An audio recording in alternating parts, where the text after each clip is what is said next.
I exhaust my audience?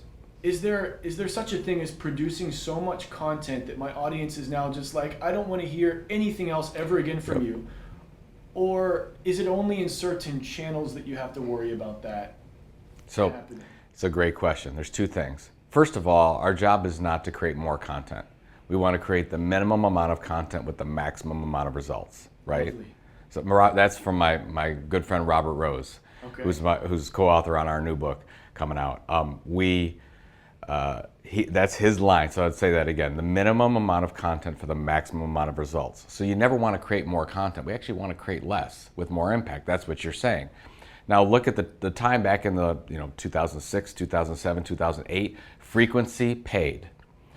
Google was still trying to index all that. There was still a lot of open areas. That's where frequency paid. So today I would not launch that. I would launch differently. We can talk a little bit about that as we go. But I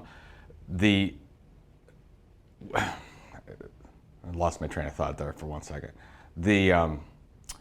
So he ends up doing 5 times of really valuable content. And so you ask the question, is the audience like, that's enough?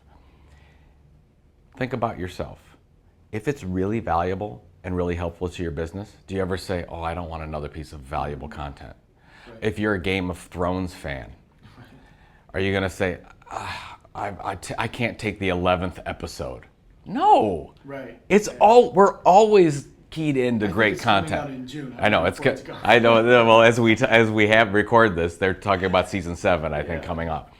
So I think that's what we have to keep in mind. Now, if you are creating content 5 times a week, and 2 of those are really good, and 3 of them are not so good, you've got a problem. Mm-hmm. Every piece of content you create needs to make an impact on your audience in some way.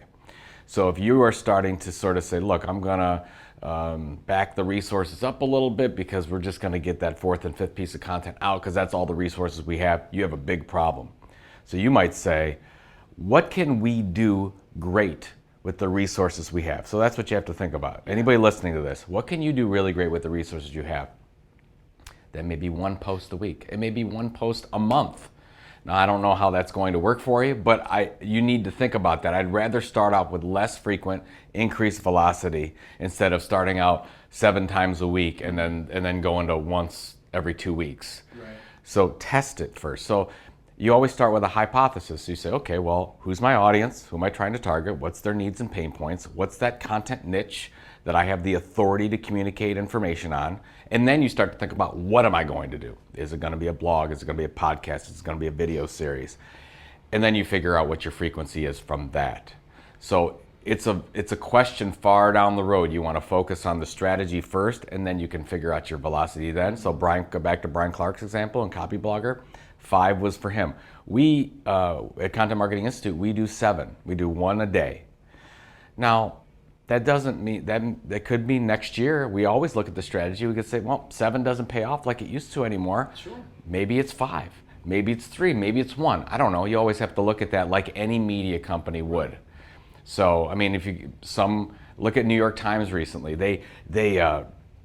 they really launched up with Facebook and the Facebook Instant Articles, and they started creating more and more and more and more content, and then they eased off a little bit because that wasn't getting the results so you just sort of look at the data you can and then make the changes you need to make.